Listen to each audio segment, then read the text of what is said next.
안녕하세요. 동서문화로의 신용철입니다.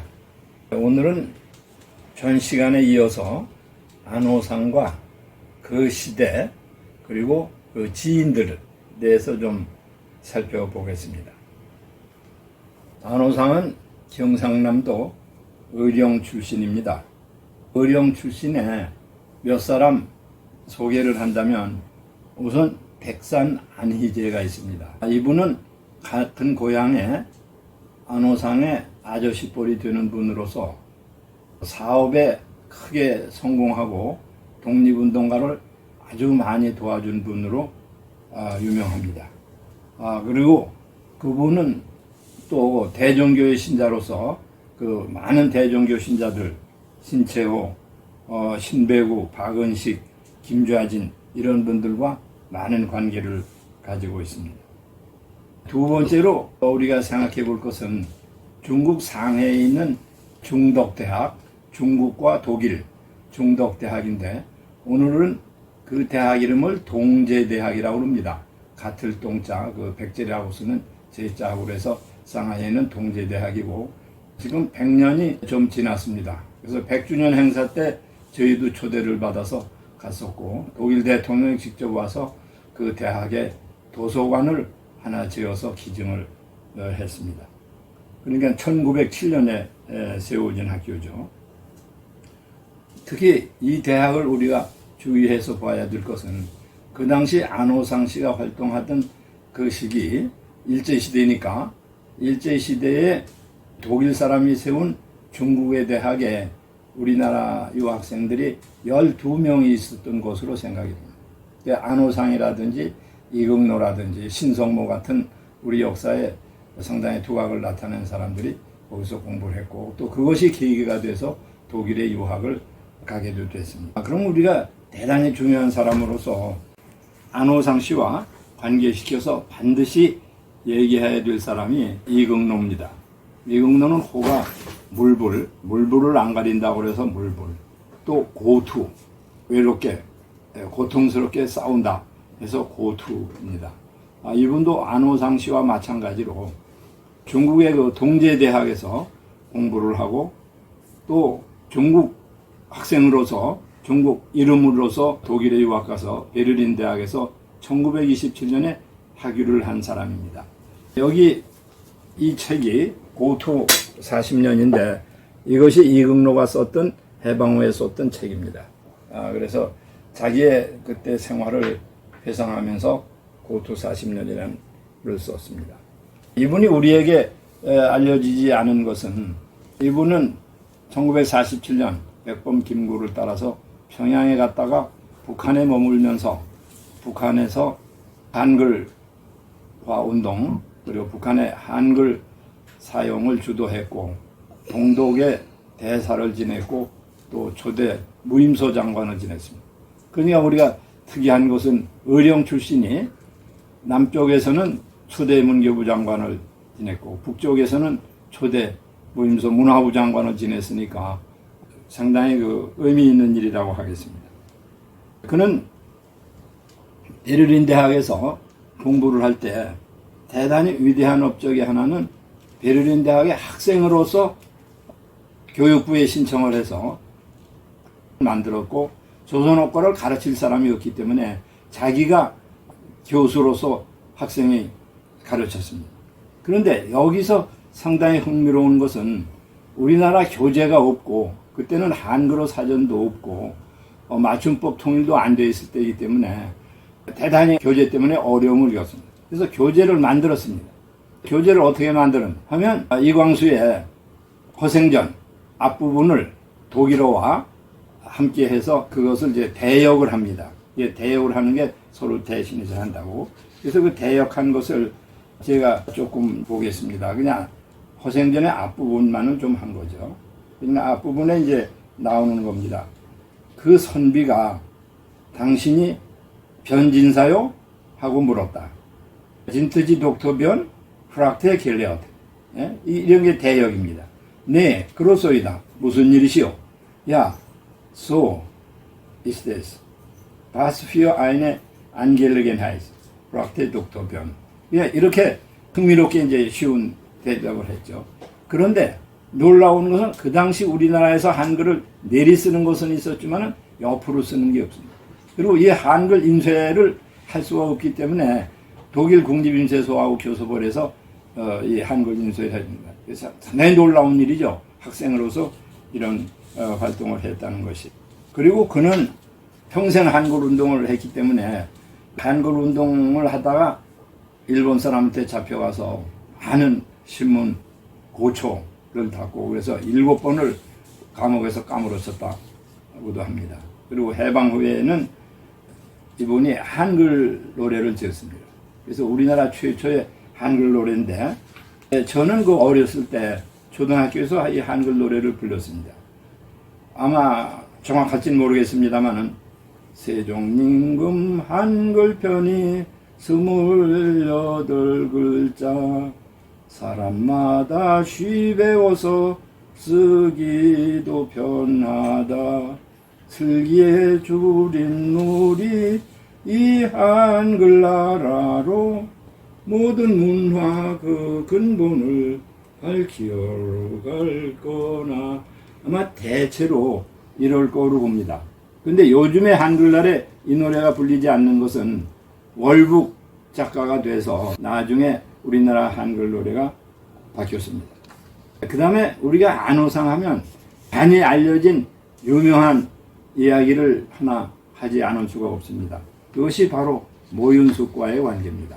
우리가 모윤숙 하면 우리나라의 대단한 조류문인이고 많은 일화를 남겼던 사람입니다. 안호상과 모윤숙은 결혼을 해서 아마 한 14년 정도 같이 살았던 얘기입니다. 그래서 대체로 그것이 어떻게 이루어지느냐 하면 춘원 이광수가 안호상 씨 집 근처에 살 때 안호상을 찾아가서 독일어를 배우겠다고 그럽니다. 그래서 그 괴테의 유명한 파우스트를 교주로 해서 독일어를 배웁니다. 그러면 그때 안호상 씨는 하숙을 하고 있기 때문에 춘원 이광수네 집에 가서 독일어 강습을 하는데 그때의 이광수가 시집을 하나 줍니다. 안호상 씨한테. 근데 그 시집을 보고 안호상 씨가 너무 감동을 해서 돌아오는 길로 그 시를 밤새워 외우고 그 시를 쓴 사람이 누구냐? 그러면 자기를 소개를 해달라. 이렇게 해서 이제 만나는데 그 시집이 모윤숙의 시입니다. 빛나는 지역이라는 제목의 시입니다. 그래서 그 시의 일부를 보면 이렇습니다. 일만의 화살이 뛰놀듯이 우리의 심장엔 먼 앞날이 춤추고 있다. 온 은풍에 감겨진 아름다운 복지에 우리의 긴 생명은 영원히 뻗어가리. 일만의 화살이 뛰놀듯이 우리의 심장엔 먼 앞날이 춤추고 있다. 은풍에 감겨진 아름다운 복지에 2000만의 긴 생명은 영원히 흘러가리. 상당히 민족적인 시죠. 그래서 안호상 씨는 사실을 상당히 문제가 있는 문제인데 지금 생각해도 바로 그 전해에 고향에 있는 부인이 첫 아들을 낳는데도 불구하고 이혼 수속을 하고 모윤숙과 1933년 쪽에 결혼을 합니다. 그래서 결혼은 독일 영사관에서 하고 그런데 거기에 이금로도 참석을 하고 그랬지만은 춘원 이광수는 참석을 안 하고 모윤숙 씨네 집안 사람들도 참석을 안 했다고 합니다. 아마 많은 반대에도 부딪혔을 거예요. 연령 차이는 7살이었습니다. 그런데 이제 47년 되면서 서로가 결혼에 있어서도 그렇고 활동을 하는 데 있어서 문제를 느끼기 시작해서 모윤숙은 유명한 그 정치인 박순천 여사를 통해서 이혼을 제의하고 그래서 1947년에 이혼을 하죠. 그 사이에 낳은 딸이 안경선인데 1935년에 낳았는데 지금 캐나다에 아마 살고 있는 것으로 알고 있습니다. 그래서 나중에 물론 춘원 이광수와 모윤숙 사이에서는 레네가가 많이 사람들에게 알려진 것입니다만은 그래서 안호상 씨도 회고록에서 레네가 이야기를 하고 있습니다.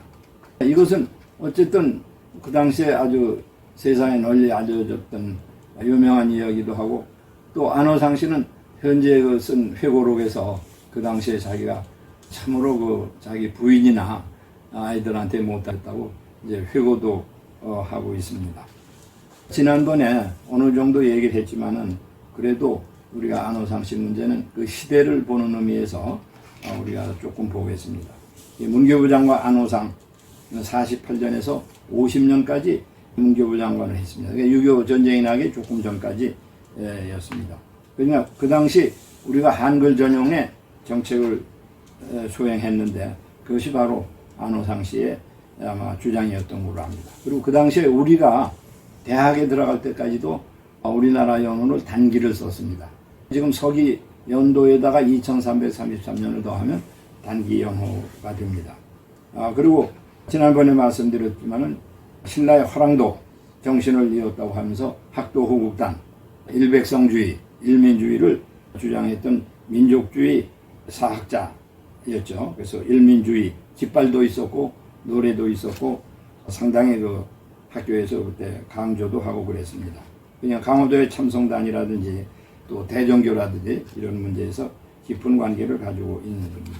그래서 대종교 문제를 다시 한번 말씀드리면 이분 위에 말씀드린 학도호국단의 단장, 문교부 장관으로서 하기도 했고 국민교육헌장 기초를 하기도 했고 또 경희대학교 재단 이사장도 했고 밝은사회본부장도 했고 또 대종교에서는 총전교, 대종교의 총책임자이기도 합니다.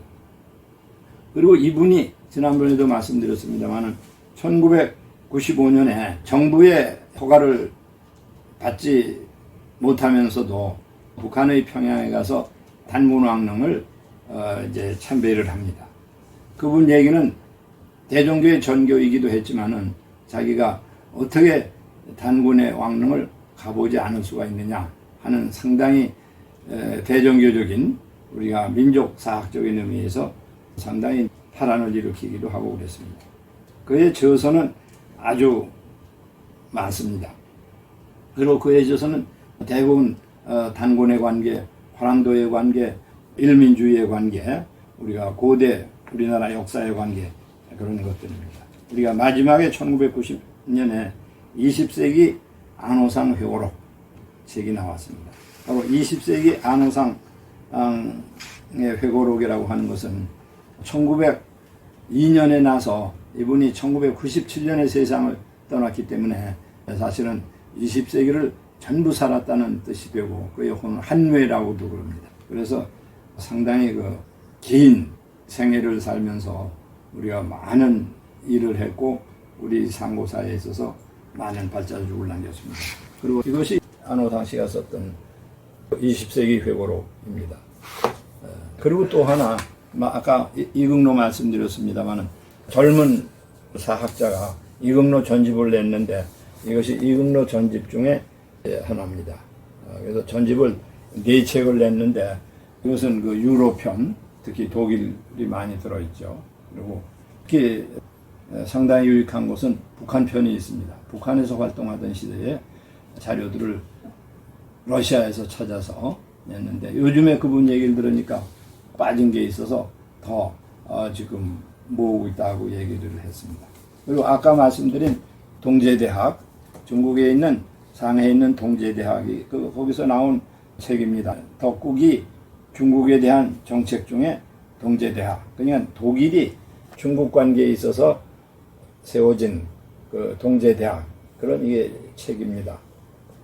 저희도 100주년 기념에 초대를 받아서 가본 적이 있는데 상당히 유석 있고 오래된 대학이고 또 우리나라 독립운동 하던 분들이 거기에 가서 독일어도 배웠고 또 유럽도 가고 이런 점에서 아마 상당히 연구를 우리가 할 만한 가치가 있는 그런 대학으로 알고 있습니다. 어쨌든 그래서 오늘은 지난번에 이어서 안호상과 그의 시대 그리고 그 시대에 그분과 가까웠던 지인들 몇 사람 특히 백산 안희재, 이극로 그리고 그와 결혼했다가 이혼을 한 모윤숙 그리고 춘원 이광수의 관계 이런 것을 살펴보았습니다. 그러니까 여기서 직접적인 중요한 관계는 아니지만은 춘원 이광수는 허생전, 그가 썼던 허생전이 이극노에 의해서 독일어와 한국어로 대역이 된 것도 중요하고, 또한 춘원을 통해서 모윤숙과 안호상이 결혼을 하게 된 그런 것도 하고 상당히 중요한 문제가 있습니다. 그리고 춘원 이광서가 이극노에 대해서 쓴 글이 몇 개 있는데, 그 중에서 보면 이극노는 매우 독한 사람으로서 경상북도 의령에서부터 만주까지 걸어가기도 하고, 또는 어떤 경우에 이광수의 기록에 의하면 사천리를 걸어왔다고 그래서 세상에 어떻게 그런 사람이 있을 수 있는가. 그래서 이광수의 기록으로는 이극노가 독일에 가서 유학했다는 얘기를 들으면서 자기는 아마도 이극노가 독일도 걸어왔지 않았나 하는 생각까지 한다고 우리가 우습게 읽은 적도 있습니다. 감사합니다.